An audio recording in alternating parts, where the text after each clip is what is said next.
კარმა, თავისუფალი ნება და ბედი. ეს არის ის სამი კონცეფცია, რომელზეც დღეს მინდა რომ ვისაუბრო ამ ეპიზოდში.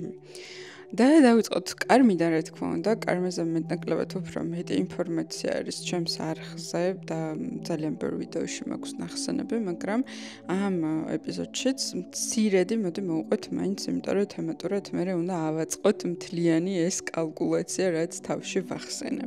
ადამიანი, რომელიც გაიგებს, რომ არსებობს რაღაცა კარმა და აკვირდება თავის ცხოვრებას და ხედავს, რომ ძალიან რთული ცხოვრება აქვს, ხშირად აქვს ხოლმე ესეთი კითხვა, რომ თუ არსებობს კარმა და თუ პირობითად მოვედი ძალიან ნეგატიური კარმით, როგორ ხდება, რომ ვერასდროს ვერ გამოვისყიდ და ეს ჩემი ნეგატიური კარმა.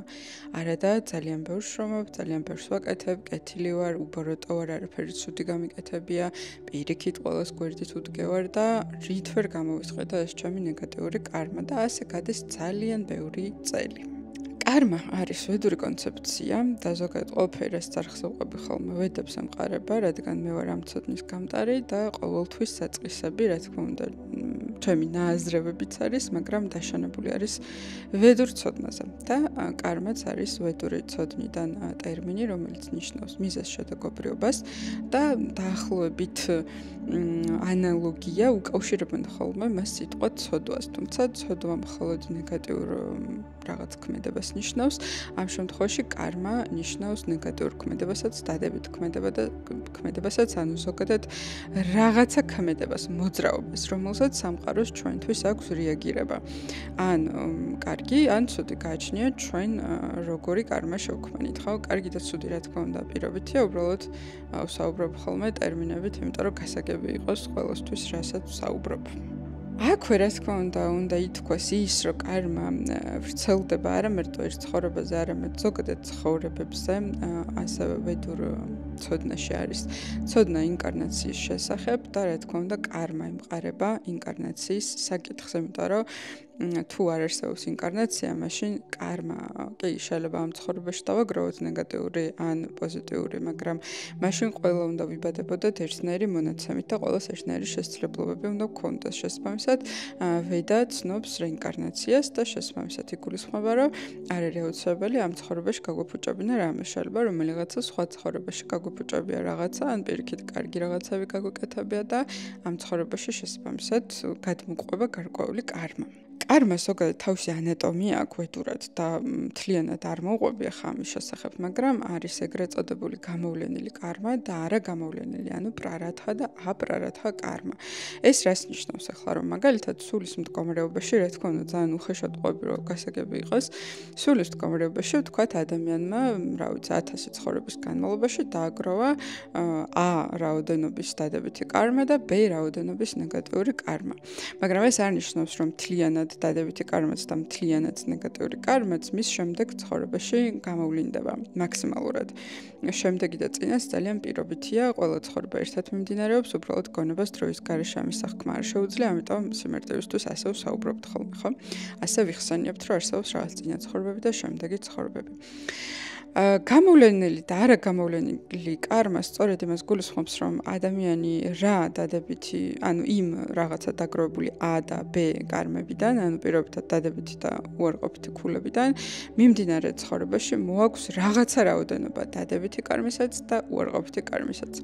ითვლება, რომ 20%-ზე მეტი ნეგატიური კარმა არ მაგვაქვს დასამუშავებლად, თუმცა რეალურად ამაზე მცირეა ხოლმე ეს გამომდინარეობს ვედური ტრაქტატებიდან, სადაც აღწერილია უბრალოდ კალი-იუგაში რა ხდება, როგორ ხდება და შესაბამისად რამდენი პროცენტი კარმის დამუშავება არის შესაძლებელი, თუმცა იქ ისეთი რაღაცები არის აღწერილი, რაც დღევანდელობაში რო ვუყურებთ, ხო, ბევრად უფრო სავალალოდ არის სიტუაცია, ამიტომ შესაბამისად ამ თემაშიც შეიძლება ითქვას, რომ აი მაქსიმუმ იგულისხმება შეიძლება ამაზე, რა თქმა უნდა, ბევრად ნაკლები პროცენტი ქონდეს ადამიანს მოტანილი, მაგალითად 5% ან 7% ნეგატიური კარმის დასამუშავებლად. ანუ ეს ითვლება, რომ არის გამოვლენილი კარმა, ანუ რაც ადამიანის ცხოვრებაში მიმდინარეთ ახლა ამ ცხოვრებაში გამოვლინდა.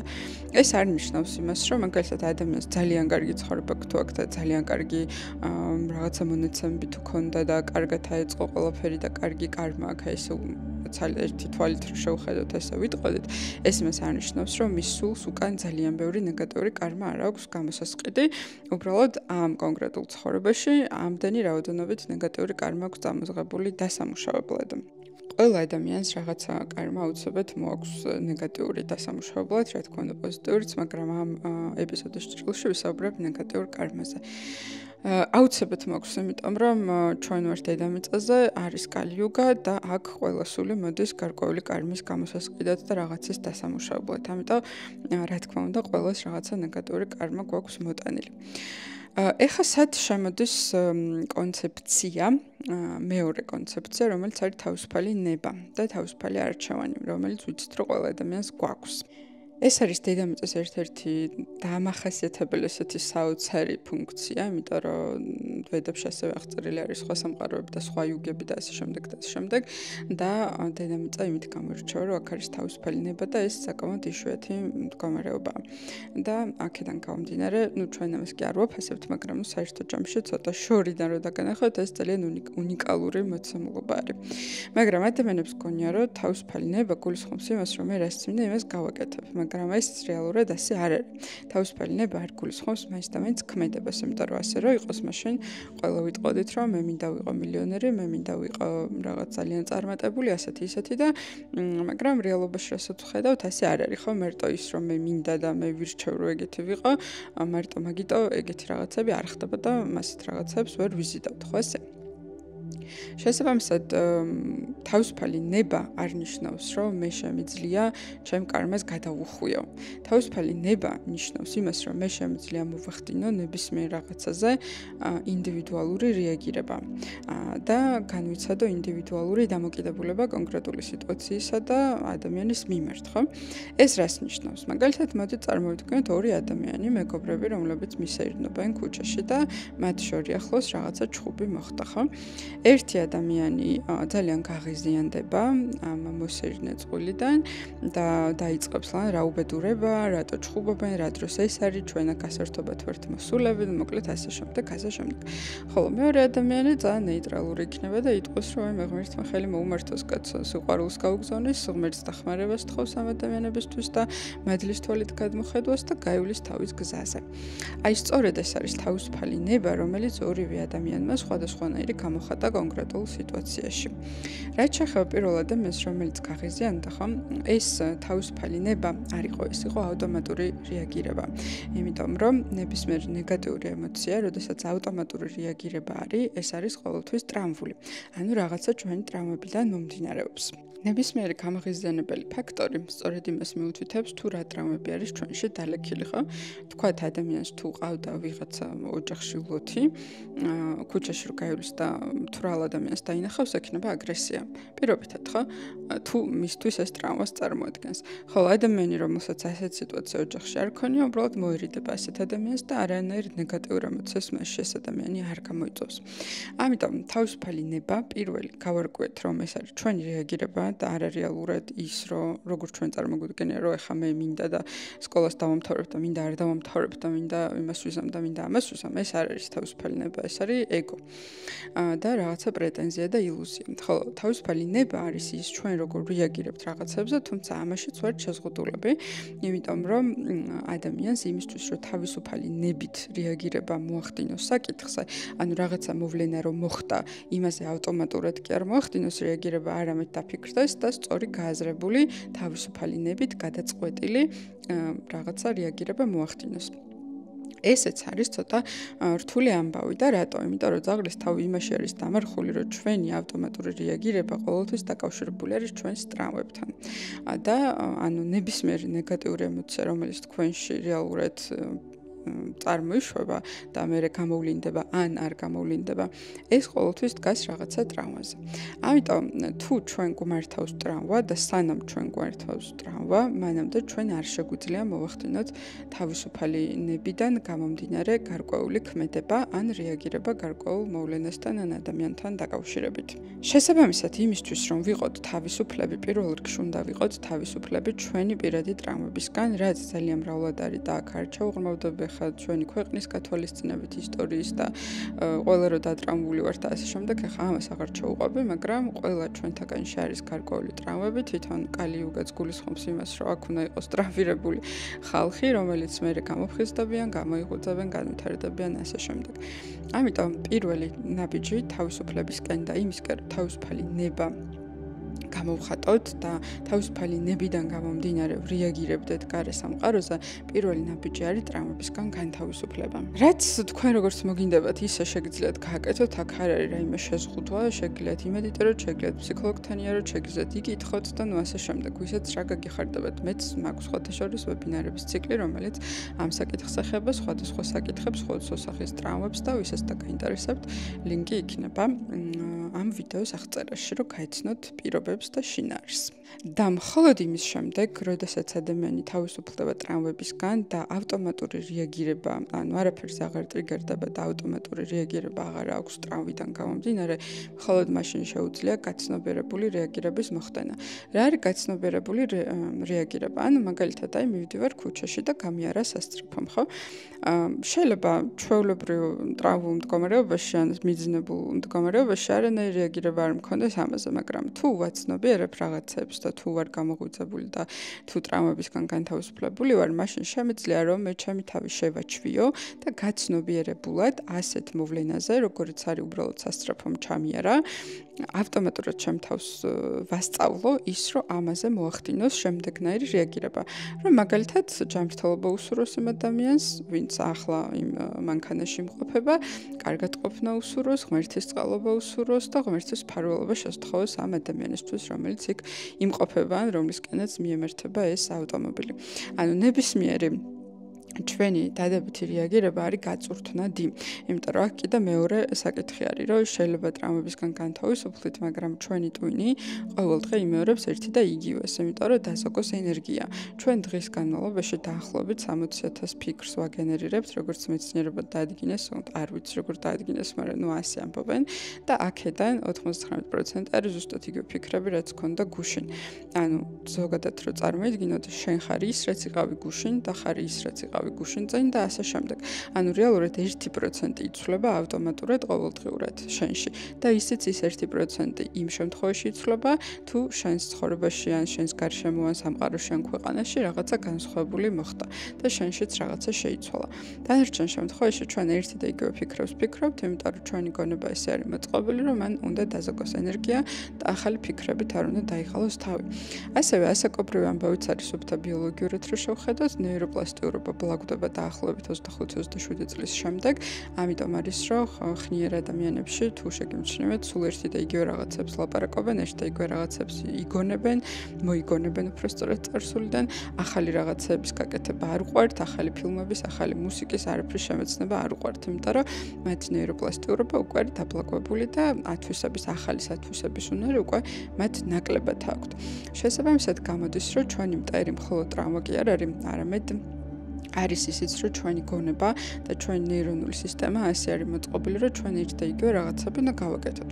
მაგრამ ასევე ალბათ გექნებათ ის ინფორმაცია, რომ ნებისმიერი დადებითი ასევე უნარის გაწურთნა არის შესაძლებელი, ასევე ამბობენ, რომ ამას ჭირდება დაახლოებით 21 დღე. ნუ ასტროლოგიურად ამას 28 დღე ჭირდება მთვარის ერთი ციკლი, იმიტომ რომ მთვარი არის ჩვენი ემოცია და როდესაც მთვარე 12-ვე სახლს გაივლის და 12-ვე სფეროში ემოციურად დაიტესტები, ანუ გავა 28 დღე ამასობაში, მაშინ შეგიძლია თქვა, რომ ყველა მდგომარეობაში შენი ემოციები დაიტესტა კონკრეტულ საკითხზე. აი მაგალითად დაიწყო სწორი კვება. 28 დღეში შეგიძლია თქვა, თუ გაძელი, რომ შენ ერთი მთვარის ციკლი, ანუ შენი ემოციური ერთი ციკლი დაამუშავე და დაიმორჩილე ამ ახალ რაღაცა ჩვევასთან მიმართებაში. შესაბამისად, ნებისმიერი დადებითი რეაგირების გაწურთნაც შესაძლებელია. მაგალითად, თუ ადამიანმა რაღაცა, ვთქვათ, დამიშავა, რომ მე დავლოცო, ან წყალობა ვითხოვო, ან ყოველდღიურად როცა ვიღვიძებ, მადლიერების მედიტაცია გავაკეთო, ან საღამოს სიყვარულის მედიტაცია გავაკეთო, ნუ დროს არ აქვს მნიშვნელობა, რა თქმა უნდა, ისევ ამბობ უბრალოდ, ან დავნერგო ის, რომ ყველას კარგი უსურვო, ან ჰოოპონოპონო გავაკეთო თუ ყოველდღე, ან რაღაცა ისეთი, რაც დადებით რეაგირებას მომახდენებს ყოველდღე. ისე რომ მე ამაზე არ ვიფიქრებ და როდესაც ჩვენ ამას ერთი მთვარის ციკლი შევასრულებთ, ანუ 28 დღე და ეს ჩვენს ფსიქიკაში უკვე ჩაჯდება როგორც ავტომატური ქმედება, ხო? მერე ჩვენი ტვინი ამაზე დროს კი არა, უბრალოდ ენერგიას აღარ დახარჯავს, გაიმეორებს ავტომატურად და გამოვა რომ ჩვენ ახალი რაღაცა უნარი დაუნერგეთ საკუთარ თავში და ეს უნარი არის ისეთი, რომელიც ავტომატურად დადებით რეაგირებას გვახდევინებს რაღაცა მოვლენებზე, კონკრეტულ მოვლენებზე ან ზოგად მოვლენებზე და ამით ჩვენ დადებით კარმულ ქულებს ვაგროვებთ. შესაბამისად გამოდის, რომ ესე ზოგადად რო წარმოვიდგინოთ, რაღაცა მინუს კარმით მოვდივართ, გვაქვს საშუალება რომ პლუს კარმული ქულები დავაგროვოთ ჩვენი სწორი რეაგირებებით, რომელიც საჭიროებს პირველ რიგში ტრავმებისგან განთავისუფლებას და მეორე რიგში ჩვენი საკუთარი თავის გაწვრთნას და სწორი ავტომატური ჩვევების დანერგვას და ამ ორის კალკულაციით რო დავაჯამოთ, იქმნება ჩვენი ბედი. ანუ ბედი არის როგორი არითმეტიკაც დაჯდება კარმასა და ჩვენს თავისუფალ ნებას შორის. და სწორედ ეგ იქნება ჩვენი ბედი. ანუ ჩვენ თუ ბევრად უფრო მეტ კარგ კარმულ ქულებს დავაგროვებთ ჩვენი ქმედებებით, ჩვენი თავისუფალი ნების გამოვლენებით, შესაბამისად ჩვენი ბედი იქნება პირობითად კარგი, ხოლო თუ პირიქით დაუმატებთ ნეგატიურ კარმას და ავიკიდებთ უფრო მეტს, მაშინ ჩვენი ბედი დაჯდება ისევ მინუსზე და იქნება ისევ ნეგატიურ მდგომარეობაში. ეხლა აქაც სად არის დამარხული ძაღლის თავი, სად შეიძლება რომ თქვენ თავს ატყუებდეთ, იმიტომ რომ ყველა ადამიანს ჩვენ გონია რომ ჩვენ ძალიან კარგი ადამიანები ვართ, ესეც ჩვენი ფსიქოლოგიური მდგომარეობა არის, იმიტომ რომ ჩვენი ეგო გვაჯერებს მაგას, იმიტომ რომ ჩვენ მთელი ცხოვრება ჩვენ თავთან ცხოვრობთ და ფსიქიკას უბრალოდ ესე აწყობს, რომ ნებისმიერ ადამიანს ჯეროდეს რომ თვითონ არის კარგი ადამიანი. თუნდაც ნებისმიერ ადამიანს რო კითხოთ, როგორი მეგობარი ხარ, აუცილებლად გეტყვით, რომ კარგი და ერთგული. თუმცა შეიძლება ესე საერთოდ არ იყოს, როგორ შეიძლება ხა ყველა ესეთი მეგობარი იყოს, ხო, დედამიწაზე, მაგრამ აბსოლუტურად ყველა ადამიანი დედამიწაზე ასეთ პასუხს გაგცემთ სავარაუდოდ. და ეს იმიტომ არის, რომ ჩვენ თავთან უნდა ვიყოთ კომფორტულად, რადგან მთელი ცხოვრება ვატარებთ და ჩვენ თავზე ბევრად კარგი წარმოდგენა გვაქვს, ვიდრე ვართ. ნუ ესეც ახლა ფილოსოფიური თემა არის, თუ ღრმად ჩავალთ, იმიტომ რომ ყველა ადამიანი კარგიც ვართ და ცუდიც ვართ და გააჩნიათ ცხოვრების როგორ ტალღაზე ვართ, როგორ ენერგიებში ვცხოვრობთ და რამდენად ვუფრთხილდებით ჩვენ საკუთარ ენერგიას და რამდენად ვცდილობთ, რომ სატყვაში ვიყოთ და არა ტამასში მაგალითად, ხო? აქ უკვე ვედური ტერმინები შემომაქვს, ხო? აქედან განისაზღვრება ჩვენ ნეგატიურად ვავლენთ უფრო თავს თუ დადებითად. თორე ადამიანი ან ნეგატიურიც არის და პოზიტიურიც არის, იმიტომ რომ დედამიწაზე არის პოლარობის სისტემა და არც ერთი ადამიანი არ არის კარგი ცუდის გარეშე და არც ერთი არ არის ცუდი კარგის გარეშე. და მეტიც, რაც უფრო კარგი ადამიანი, მით უფრო მეტი ბნელი მხარე აქვს მას, იმიტომ რომ პოლარულია, ხო? ვერ იქნება ძალიან კარგი, თუ მას ძალიან ცუდით შიგნით არ უზის, უბრალოდ ამ ადამიანმა შეძლო ან რაღაცა გარემო პირობებმა შეუწყო ხელი, რომ ის დადებითი გამოევლინა. თუმცა ეს იმას არ ნიშნავს, რომ რაღაცა სიტუაციებში, კონკრეტულში ან აბსტრაქტულში ეს ადამიანი თავის თავს ნეგატიურად არ ავლენს. და ასევე არის პირიქითაც, ანუ ადამიანი, რომელიც ძალიან ნეგატიური თვისებებით არის გამოვლენილი, მას ასევე ძალიან დადებითი მხარე ყავს შიგნით, რომელიც უბრალოდ დათრგუნა და ცხოვრება მისი განაპირობა, რომ უბრალოდ ნეგატიური მხარე გამოავლინა. ამიტომ ეს პირობითი ახლა რასაც ვსაუბრობ, მაგრამ ზოგადად ყველა ადამიანი კარგიც არის და რადოსითაც კარგია, იმდენად ცუდია და ასევე პირიქით. მაგრამ ზოგადად რო ვისაუბროთ, ჩვენი თავი გვაჯერებს, რომ ჩვენ ძალიან კარგი ადამიანები ვართ, ასევე ჩემი 10 წლიანი კონსულტაციის პრაქტიკებიდან გამომდინარე, ძალიან ხშირად მომისმენია ძალიან ცუდი საქციელების შესახებ, განსჯის გარეშე უბრალოდ დასაკვირვებლად და შესამეცნებლად ვსაუბრობ, რომ ძალიან ბევრი ცუდი რაღაცები გაუკეთებიათ პირობითად ადამიანებს, რომელსაც თავის პირით ყვებიან ხოლმე, ნუ იმიტომ რომ აქ თემში ჭირდებათ დახმარება. და როგორც წესი, აუცილებლად ადამიანი თავის თავს მაინც რაღაცით აპრობებს ხოლმე. ანუ ამბობს, რომ იცი რა, მე კი ცუდი გავაკეთე, მაგრამ იმან პირველი გამიგეთა მაგალითად. ან ღირსი იყო, ან იმსახურებდა, ან მე მეკუთვნოდა, ან ასე შემდეგ და ასე შემდეგ. ანუ რაღაცა გამართლება თავის თავთან მაინც აქვთ ხოლმე, რაც მათ ფსიქოლოგიურად აძლევთ იმის საშუალებას, რომ არ იფიქრონ, რომ ცუდი ადამიანები არიან. უბრალოდ რაღაცა გარემო პირობებს იფიქრებს, გონება, რომ ესე თუ ის აქციელი რაღაცნაირად გაპრავდოს. ნუ რა თქმა უნდა, იციან გულის სიღრმეში, რომ არასწორი საქციელია და ამას რა თქმა უნდა, ქოცნებიერად ეს ყველაფერი იციან, შეიძლება გაცნობიერებულად არა, ან ზოგმა კი და ზოგმა არა, მაგრამ საერთო ჯამში ადამიანი მაინც ყოველთვის იმართლებს თავის თავს. ასევე არიან ადამიანები, რომლებიც მართლა არასდროს ცხოვრებაში ცუდი არ გაუკეთებიათ, აი ყოველთვის ძალიან სხვებს რო გადაყვებიან თავზე და სხვებს რო ზრუნავენ და სხვებს რო ძალიან გადაყოლები არიან და თითო რო სულ რაღაცა მეასე ხარისხოვან როლში არიან და ასე შემდეგ და მართლა რო ჭიანჭველოს ფეხს არ დაადგამენ ესეთი ადამიანებიც არიან, რომლებსაც ძალიან რთული ცხოვრება აქვთ და შეგვიძლია ვთქვათ, რომ მათ ესე იგი რაღაცა ძალიან რთული კარმა აქვთ მოტანილი და რაღაცა ვერ დაამუშავეს. ამ შემთხვევაში შეგვიძლია ვთქვათ ის, რომ ხანდახან ის, რომ ვიყოთ კარგი ადამიანი, ასევე განპირობებული არის ჩვენი ტრავმებიდან გამომდინარე. ანუ მაგალითად, მე თუ ძალიან გაუბრაზდი ადამიანზე და მინდა რომ მოვკლა, მაგრამ მარტო იმიტომ არ ვკლავ, რომ ცუდი ადამიანი არ გამოვჩნდე, ხო?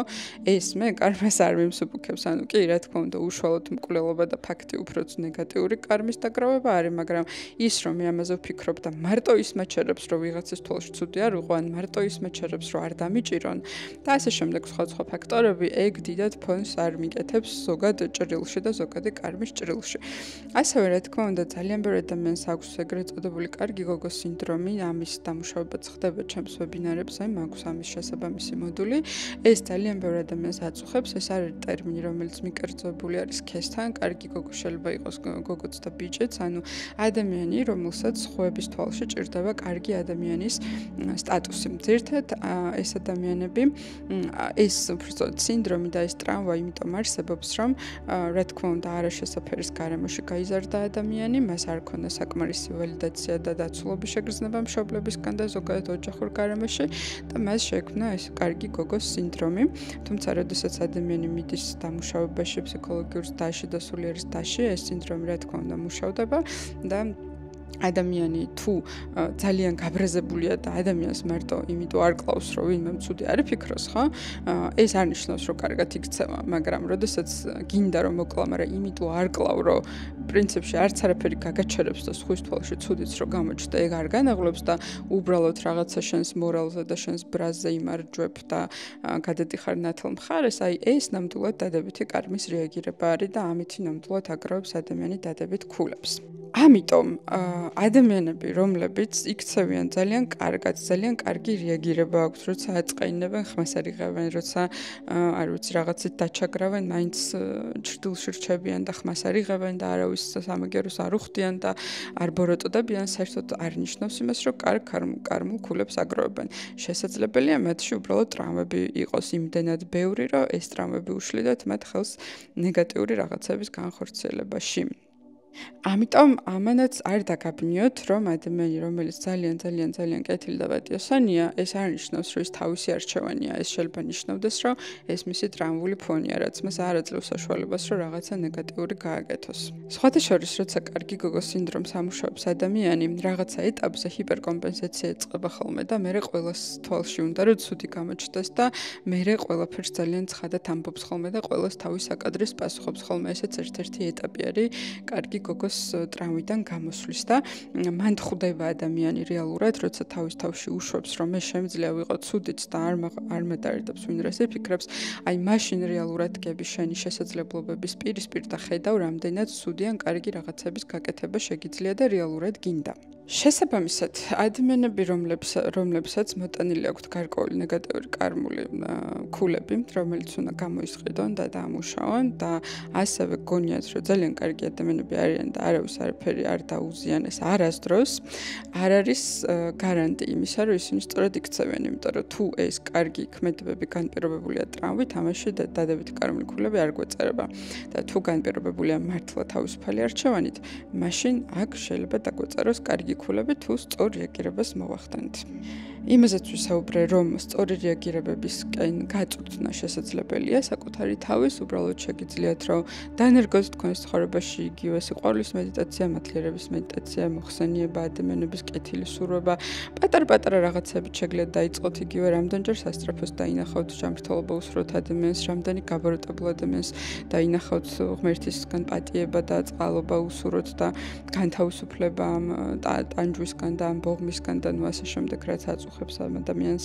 და რაც თავარია, თქვენ თავზე უნდა იმუშაოთ, იმიტომ რომ თქვენ თუ არ დამუშავეთ ტრავმები, თქვენ თუ არ გამოხვედით კარგი გოგოს სინდრომიდან, მაგ შემთხვევაში თქვენ ვერ შეძლებთ უბრალოდ თავისუფალი ნებით სარგებლობას, რომელიც ამ სამყაროში არის ნამდვილი მადლი და ნამდვილად ძალიან კარგი საშუალება, რომ აი ამ ბედგრულ იუგაში რომ მოვდივართ დეგრადირებულ ეპოქაში, რომ აი აქ განვითარდე და იმდენად დადებითქულები დაიწერო, რომ შემდეგ უკეთეს ადგილებში წახვიდე და მოხვდე და თუნდაც ამ ცხოვრებაშიც ცოტა ბედნიერი ცხოვრება გქონდეს და კარგი ბედი გქონდეს გარანტირებული, ეს არის ძალიან დიდი სასწაული და ყველა ადამიანი სწორედ ესეთი სასწauლებისთვის და ესეთი გამოცდილებებისთვის მოვდივართ დედამიწაზე. ასევე ძალიან მომწონს იუნგისეული ახსნა ბედის, ძალიან კარგად ხსნის იუნგმა, არ მგონია ვედები ცოდნოდა, იმიტომ რომ მაშინ არ იყო ნათარგმნი, როცა იუნგი მოღვაწეობდა, მაგრამ ეს რაღაც აქვს ნათქვამი, რომ ბედი არის ის, რასაც ადამიანი არ აცნობიერებს. ანუ რაც ადამიანს არ მიჰყავს გაცნობიერებულობამდე.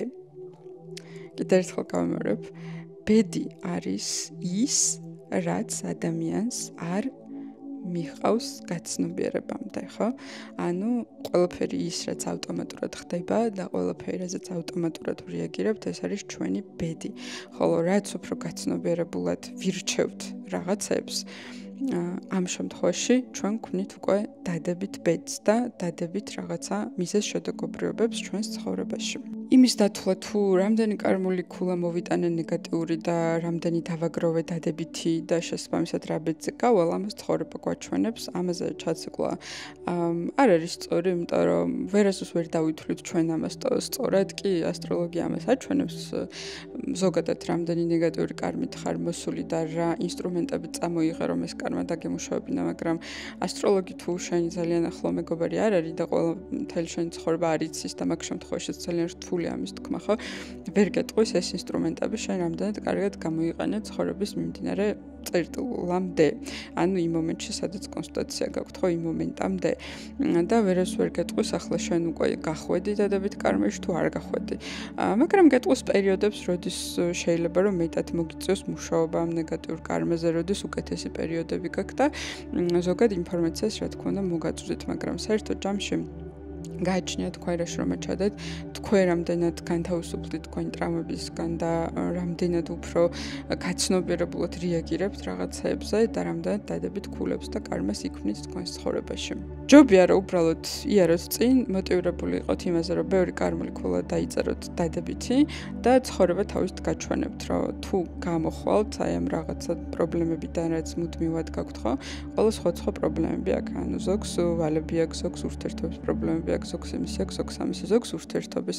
სხვა შორის ურთიერთობაშიც არ გვეძლევა ხოლმე ესეთი ცხოვრების პარტნიორი, სანამ არ გამოვდივართ აი ამ კარგი გოგოს როლიდან და ასე შემდეგ ტრავმებს არ დავამუშავებთ, იმიტომ რომ ყოველთვის ჩვენ სანამ ისევ იუნგს დავესესხები, სანამ ჩვენ თავში სრულ ქმნილი არ გავხდებით და სანამ ჩვენ გვაქვს ტრავმები, მანამდე ასევე ვიზიდავთ სწორედ ისეთ ადამიანებს, რომლებსაც აქვს ასევე ტრავმები და ორი დატრამვული ადამიანი ჯანსაღ ურთიერთობას ვერ ააგებს. რა თქმა უნდა, აქაც მოსადავებელი საკითხია, შეიძლება ახლა ვთქვათ, რომ ხა ტრავმის გარეშე არავინ არ არსებობს, ადამიანი არ არსებობს, იმიტომ რომ თვითონ გარემო არის ტრავმული. მაგრამ შემიძლია ამაში შეგეწინააღმდეგოთ, იმიტომ რომ შესაძლებელია ცხოვრების ისეთი წესით ცხოვრება, სადაც ნაკლებად იქნებით დატრამული, ნაკლებად შეიქმნით ახალ ტრავმებს და იზრუნებთ საკუთარ ჯანმრთელობაზე, მენტალურ, სულიერ, ფიზიკურ თუ ასე შემდეგ.